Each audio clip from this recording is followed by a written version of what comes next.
Hello foodie lovers, ఈరోజు మనైతే వంకాయ వెల్లుల్లి కారంతో మళ్ళీ మేము ముందుకు వచ్చేసాను. ఇందులోకి రోటీ, రైస్ దేంట్లోకైనా బాగుంటుంది. మొదలెడదామా మరి?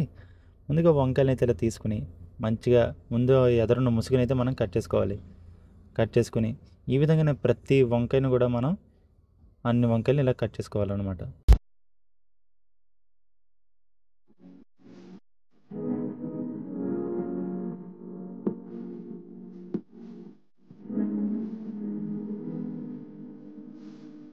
అలా కట్ చేసుకున్న వంకాయలని ఇలా మనం 1/2 చేసుకుని దానికి 4 ఇలా ఘాట్ల కింద కట్ చేసుకోవాలి. అలా మొత్తం వంకాయలన్నిటిని మనం కట్ చేసుకోవాలి. చూసారు కదా, చిన్నవి అయితే అలా వంకాయ పరంగా కట్ చేయండి, పెద్దవి అయితే 1/2 చేసుకోండి. కట్ చేసుకున్న వంకాయలని నీట్గా ఒక బౌల్లోకి నీళ్ళు తీసుకుని అందులో కొంచెం సాల్ట్ వేసుకుని అలా కొంచెం పక్కన పెట్టుకోవాలి. దానివల్ల గారెక్కకుండా ఉంటుంది. తర్వాత ఒక ఎల్లుల్లిపాయ తీసుకుని దాన్ని మొత్తం ఇలా పీల్ చేసుకోండి. ఈ విధంగా పీల్ చేసుకుని ఒక వెల్లుల్లిపాయ మొత్తం పడుతుందండి వెల్లుల్లి కారానికి, మీకు ఎట్లా సందేహం అవసరం లేదు. అందుకే మనం ఇప్పుడు ఏం చేయాలంటే ఒక గ్లాసు, నా దగ్గర అంటే గ్లాస్ ఉంది, బ్యాచిలర్ రూమ్ కాబట్టి, మీ దగ్గర ఒకవేళ నూరిది రాయి ఉన్నా లేకపోతే మిక్సీ జార్ ఉన్నా సరే అందులో ఆ మొత్తం వెల్లుల్లిపాయలు వేసుకుని ముందు కచ్చాపచ్చాగా దాన్ని బాగా దంచుకొని నేను చూపిస్తున్నట్టు, ఆ తర్వాత ఏం చేయాలంటే మనకిలా బ్యాచ్లో ఈ విధంగా మనం చెయ్యి అడ్డు పెట్టుకుని దంచుకోవడం వల్ల బయటికి రాకుండా ఉంటుంది అనమాట. అందులో మీరు కుదిరితే జీరా వేసుకోండి లేదా జీరా పౌడర్ వేసుకోండి, ఆప్షనల్ అది. వేసుకుని మళ్ళీ మనం కచ్చాపచ్చగా దంచుకోవాలి. దేనికది ఇక్కడ విడివిడిగా మనం దంచుకోవాలన్నమాట.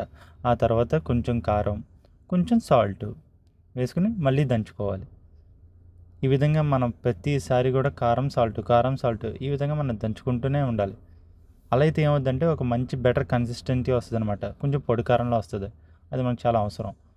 సో అలా నేను ప్రతిసారి కూడా కారం ఉప్పు అలా యాడ్ చేసుకుంటూనే దంచుకుంటాను. చూసారు కదండి, ఈ విధంగా చేసుకోవడం వల్ల మంచిగా చూసుకోవచ్చు. ఈ విధమైన కన్సిస్టెన్సీ అయితే వచ్చింది. ఇప్పుడు ఒక ప్యాన్ పెట్టుకుని అది బాగా హీట్ ఎక్కిన తర్వాత దాంట్లో ఒక 2 టేబుల్ స్పూన్ ఆయిల్ అయితే వేసుకోండి. వేసుకున్న ఆయిల్లో మనం ముందుగా కోసి పెట్టుకున్న వంకాయలను వేసుకుని దాన్ని బాగా మగ్గించుకోవాలన్నమాట. సో అక్కడ మనకి మంచిగా బాయిల్ అవుతుంది. సో అందుకోసం మనం ఇప్పుడు చేసుకుంటాం. మనం అలా కొంచెం పైన సాల్ట్ వేసుకుంటే అది మనకి బాగా టాస్ అవుతుంది అనమాట. అందుకని ఎక్కువ మంది సాల్ట్ వేసుకుంటారు. ఆల్రెడీ మీకు తెలుసు, కొంచెం తెలియని వాళ్ళకి కోసం చెప్తున్నాను అనమాట. వేసుకుని కొంచెంసేపు మనం లిడ్ అయితే క్లోజ్ చేసుకుందాం. కాసేపటికి ఇలా అయిపోయింది. కొంచెం కరివేపాకు కూడా వేసుకోండి, ఫ్లేవర్కి వచ్చింది, అది ఆప్షనల్, మీ ఇష్టం వేసుకోవచ్చు. ఆ తర్వాత మనం ఆల్రెడీ నూరి పెట్టుకుని ఎల్లుల్లి కారం వేసుకుని, కొంతమందికి ఇలా నాకు కొంచెం ఆయిల్ ఉండడం వల్ల ఇలా ముద్దలా వచ్చింది, అందుకని ఇలా వాటర్ వేసుకుని దాన్ని కొంచెం లెవెల్ చేసుకున్నాను. మీకు పొడి కారంలో వస్తే అప్పుడే పొడి కారంలో పైన వేసుకుని టాస్ చేసుకోండి. ముక్కలకి బాగా పట్టేంత వరకు కూడా మీరు కారాన్ని కలుపుకుంటూ వేసుకుంటూ తిప్పుతూ ఉండాలి. దానివల్ల ఏమిటంటే ముక్కలకి బాగా లోపలికి ఆ ఎల్లుల్లి కారం అనేది రుచి దిగుద్ది అనమాట. చూసారు కదా, ఈ విధంగా నాకు మంచిగా వెల్లుల్లి కారం అయితే రెడీ అయిపోయిందండి. మీరు కూడా ఈ ఎల్లుల్లి కారాన్ని ఎలా ఉందో ట్రై చేసి ఖచ్చితంగా కామెంట్ సెక్షన్లో చెప్పండి. మనం 50 మంది సబ్స్క్రైబర్స్కి చాలా దగ్గరగా ఉన్నాం. So please subscribe and like the video. Thank you.